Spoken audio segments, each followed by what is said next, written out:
Hi, Sentence Kid here. If you are the kind of person who types into the Google search bar about the net worth of individual person or a YouTuber, a celebrity or a high profile person, I feel sad for you. Let me tell you, how do you know whether a person's net worth is true or not? How do you know whether a person's net worth is legit or not? How do you?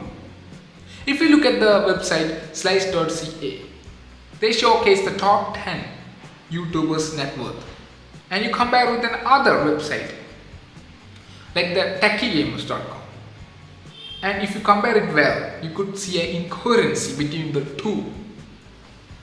You could see Justin Bieber at first place in slice.ca, second is Jeffree Star. There are so many commonalities, but still, if you look at the top 5 positions, and you could clearly see that there is incoherency. That if you look at the second in Techie Gamers, you will see Ryan Kaiji. His net worth is $100 million, but in Slice.ca, it's barely $35 million. Somehow Ryan Kaiji made $75 million or about $60 million within a week. These two infos were updated within a week. There is only a week difference between those two datas, net worth figures. So why are we believing this blindly when this is a clear discrepancy? So what I have to say is that there are agencies who look into the net worths of YouTubers, celebrities and high profile persons, and they find that they get an estimate of the net worth of each individual, but they spouted nonsense, because you can't be sure of the net worth of any individual actually, because YouTubers never disclose that. You can get some info, but many of the infos the individual doesn't disclose at all. Like the YouTubers never disclose, or any person doesn't disclose. So these agencies are giving you data that are not correct. And why are you believing in this blindly? That's the question. And from this we can conclude that this cannot be believed entirely. Even though there are some commonalities. I assure you that there are commonalities, like PewDiePie has 40 million and the PewDiePie has 40 million in every website. That this website that showcases the net worths of YouTube influencers, the top YouTube influencers. But anyway, what's the use of showcasing net worths? The net worth in financial terms has importance, but here it's a marketing strategy, and it's basically to entice you to give you an impression of how great they are. And the second thing is, it is to get your attention resource. You have a low attention span. In the 21st century, people tend to have low attention span.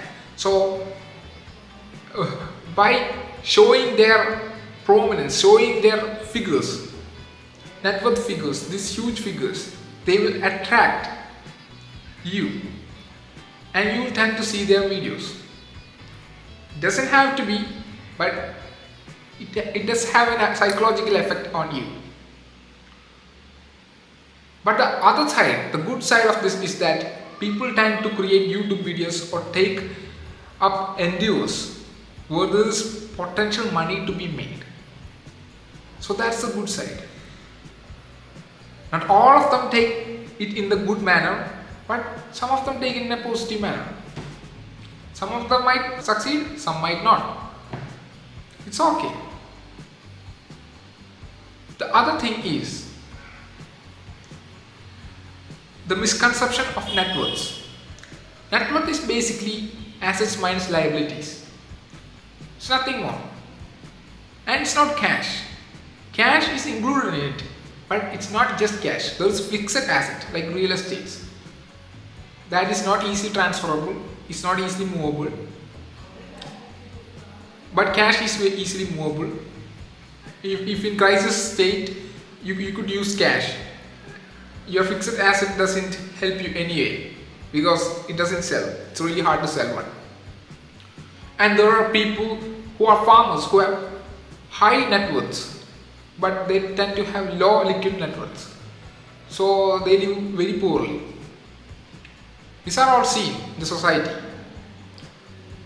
And if you look at the millionaire stats, like the millionaires in the world, there are 56 million millionaires in the world.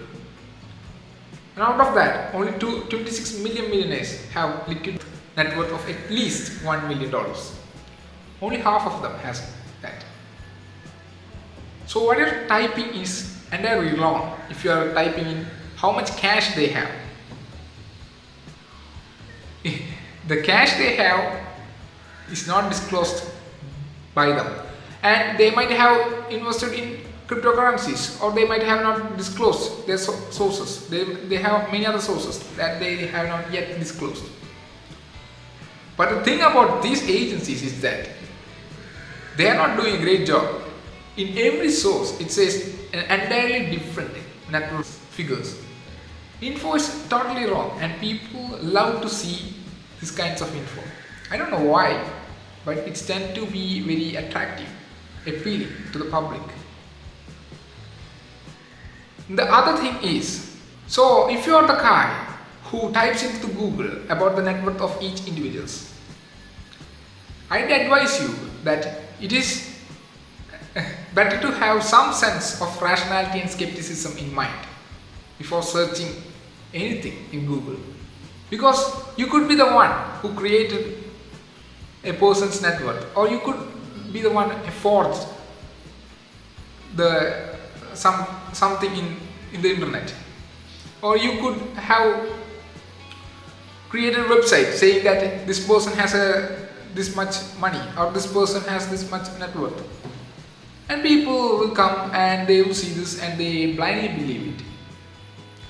So I advise you, it's better to enjoy or consume the content rather than believing in these figures. And there are people who misuse or manipulate the mind, because if you look at Andrew Tate, what is his name? Andrew Tate, you could see that he's $350 million. And if there's another source says that he has $60 million. That's two sources, right? And what source would you believe? It's up to you to believe what source. Maybe he himself gave that info, $350 million, and you're believing it and you're seeing his videos. And people love these cocky people who has the cars, who shows the cars and the women, the blinks and the women. So beware. Everyone should beware of this network scam. It's all a network scam. And you should be aware of this. That's all. Sendinsky out. Until next time.